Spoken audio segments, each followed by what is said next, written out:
শামশেরগঞ্জে ফের বড়সড় ভাঙন বিরোধী শিবিরে। এবার কংগ্রেসে ভাঙন ধরালো তৃণমূল কংগ্রেস। প্রায় 100 জন কংগ্রেস কর্মী তৃণমূলে যোগদান।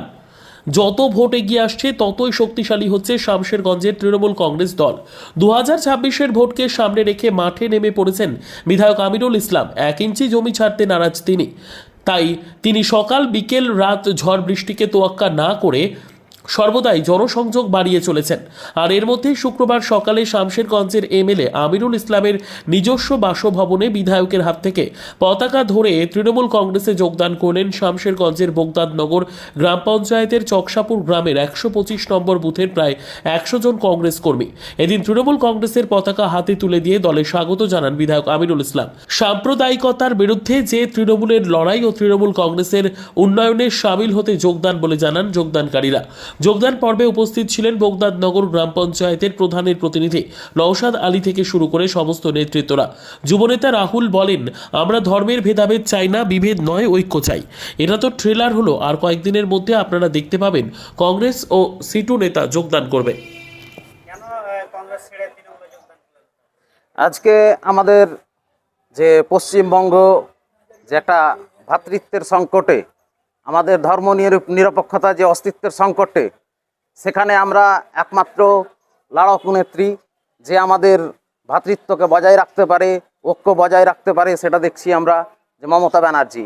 তাই আমাদের 125 নম্বর বুথ থেকে আমাদের নেতৃত্বে বেশ কিছু মানুষ, সেনাউল কাকা, ইয়াকুব কাকা, এদের নেতৃত্বে প্রায় শতাধিক মানুষ আজকে তৃণমূল কংগ্রেসে যোগদান করলেন।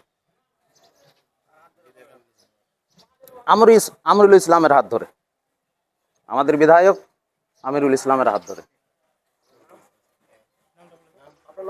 আব্দুল আলিম।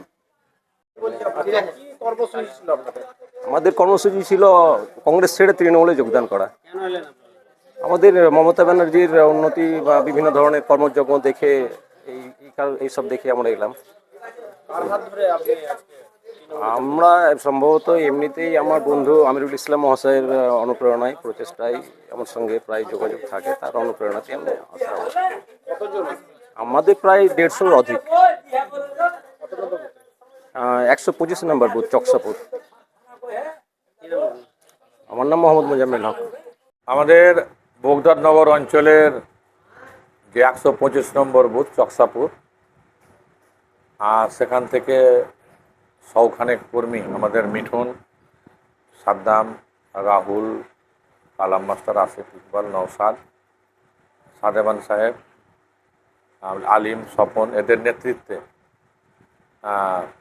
100 জন কর্মী কংগ্রেস ছেড়ে তৃণমূল কংগ্রেসে যোগদান করল।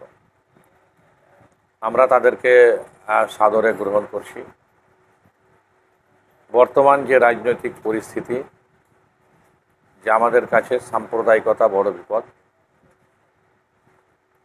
সাম্প্রদায়িকতার বিরুদ্ধে মমতা ব্যানার্জি নেতৃত্বে, অভিষেক ব্যানার্জির সেনাপতিত্বে লড়াই করছে বাংলার মাটিতে।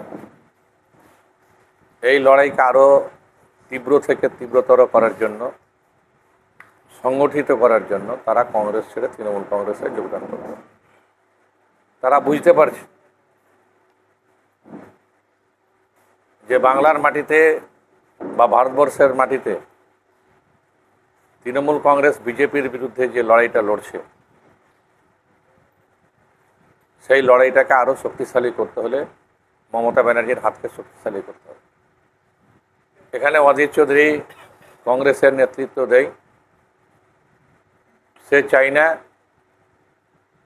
যেখানে সাম্প্রদায়িকতার বিরুদ্ধে লড়াই হোক, বিজেপির সঙ্গে হাত মিলিয়ে তৃণমূল কংগ্রেসের যে লড়াই, সেটাকে দুর্বল করার চেষ্টা করছে। সাধারণ মানুষের উন্নয়ন মানুষের কাছে পৌঁছে দেওয়ার জন্য মমতা ব্যানার্জির একটা সংগ্রাম।